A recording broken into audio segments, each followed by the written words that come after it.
बिस्मिल्लाहिर्रहमानिर्रहीम। उम्मीद करता हूँ आप सब खैरियत से होंगे। आज की वीडियो में मैं सिलेक्शन प्रॉब्लम्स डिस्कस करूँगा।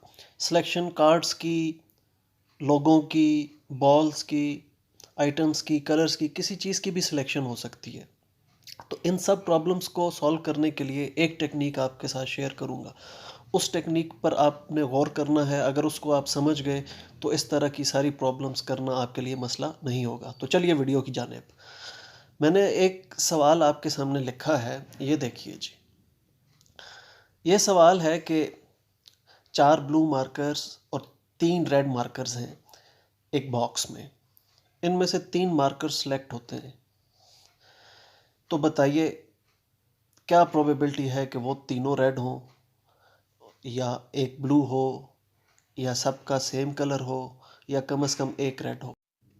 ये सवाल या इस जैसे और सवाल करने के लिए आपके सामने एक टेक्निक पेश करता हूँ। ये अगर आप समझ जाते हैं तो आप यकीनन इस जैसे सारे प्रॉब्लम्स कर लेंगे। ये टेक्निक क्या है?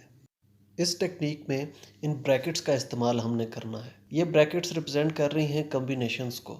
जो न्यूमरेटर में 2 ब्रैकेट्स हैं उनमें भी 2-2 नंबर हमने फिल करने हैं, और जो डिनोमिनेटर में है उनमें भी 2-2 नंबर फिल हमने करने हैं। अब पहली ब्रैकेट में अब उन आइटम्स को फिल करेंगे जिनमें हम इंटरेस्टेड हैं, और दूसरी ब्रैकेट में जो रिमेनिंग आइटम्स होंगे उनको फिल करेंगे, और नीचे जो ब्रैकेट है उसमें टोटल आइटम्स को। लेकिन बाज़ औक़ात एक क्वेश्चन में एक सेट ऑफ ब्रैकेट से काम नहीं चलता, बल्कि हमें इस तरह की और ब्रैकेट्स भी दरकार होती हैं। अगर सवाल यूँ हो जिसमें कि पॉसिबिलिटीज़ ज़्यादा बन रही हों, यहाँ एक सवाल है, ऐसा है सी पार्ट जिसमें लिखा हुआ है all are of same colour. तो यहाँ 2 पॉसिबिलिटीज़ बन रही हैं कि सारी रेड हों या सारी ब्लैक हों। तो ये जो या है, या के बाद वाला जो काम है उसके लिए हमें एक और सेट ऑफ ब्रैकेट्स चाहिए।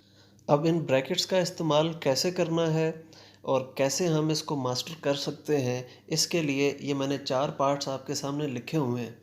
तो आइए इन 4 पार्ट्स को तफसीलन समझते हैं। सबसे पहले बात कर लेते हैं पहले पार्ट की, ऑल आर रेड।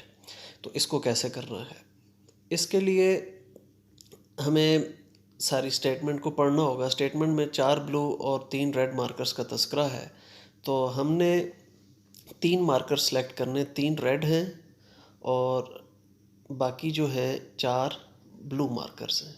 ठीक है, 3 हमने सेलेक्ट करने हैं। तो सबसे पहले हम क्या करेंगे कि हम 3 लिख लेंगे।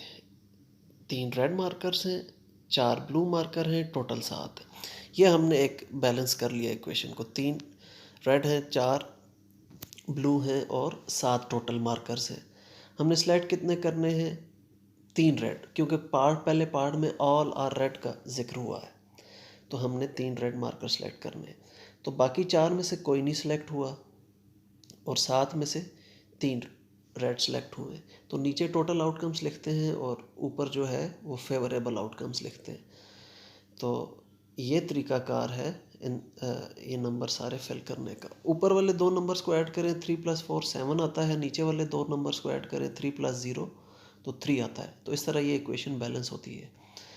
तो ये बड़ा आसान तरीका है इन ब्रैकेट्स को फिल करने का, और इसको हम जब सॉल्व करेंगे तो ये आ जाएगा। अब मैं दूसरा पार्ट करने जा रहा हूँ जिसमें पहले मैं all are of same colour C part करूँगा, जिसके लिए मैंने ये नीचे ब्रैकेट्स बना रखी हैं।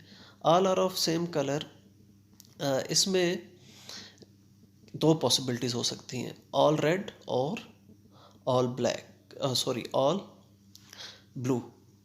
ये 2 पॉसिबिलिटीज़ हो सकती हैं, क्योंकि उसने कहा है सारी सेम कलर की हों। तो तीनों रेड हो सकती हैं या तीनों ब्लू। तो 3 मैंने यहाँ लिख दिया रेड के लिए, 4 ब्लू के लिए। जब तीनों रेड सेलेक्ट हो रही हैं तो 3C3 4C0 और 7C3 नीचे। और ऑल ब्लू के लिए 3C0 मतलब 3 रेड में से कोई नहीं सेलेक्ट हो रही, 4C3 का मतलब है 4 में से 3 ब्लू सेलेक्ट हो रही हैं। तो मेरे ख्याल में अब ये चीज़ आपको क्लियर हो गई होगी। मैंने पहला और तीसरा पार्ट किया है। अब चलते हैं दूसरे पार्ट की जानिब, जिसमें कहा गया है एग्जैक्टली 1 ब्लू। तो पहला और तीसरा मैं कर चुका हूँ। अब मैं दूसरा पार्ट करने जा रहा हूँ जिसमें एग्जैक्टली 1 ब्लू बॉल सेलेक्ट करने का कहा गया है।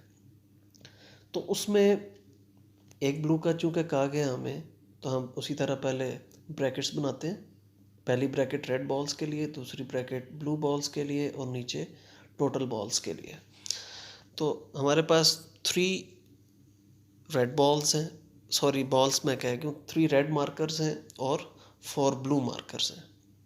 तो 4 ब्लू हैं, 3 रेड हैं और टोटल 7 है। एक ब्लू सेलेक्ट हुआ है, तो 4 में से एक ब्लू सेलेक्ट हो सकता है 4C1 वेज से।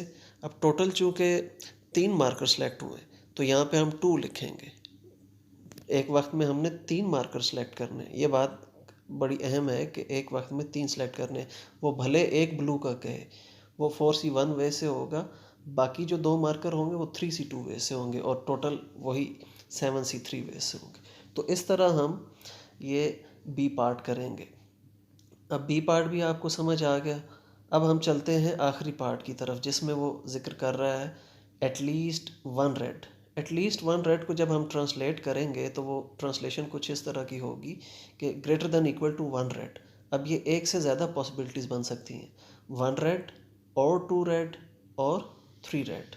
तो एटलीस्ट 1 को जब ट्रांसलेट करें तो इस तरह की इक्वेशन बनती है। तो अब 1 रेड के लिए अलग पेयर है ब्रैकेट्स का, 2 रेड के लिए अलग और 3 रेड के लिए अलग। अब इनको हमने फिल करना है, तो बड़ी आसानी से उसी तरह हम फिल कर लेंगे।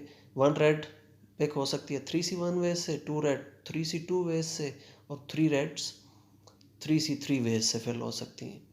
और ब्लू मार्कर्स के लिए 4C सॉरी यहाँ पे आएगा 4C2 और यहाँ पर आएगा 4C1 और यहाँ पे आएगा 4C0।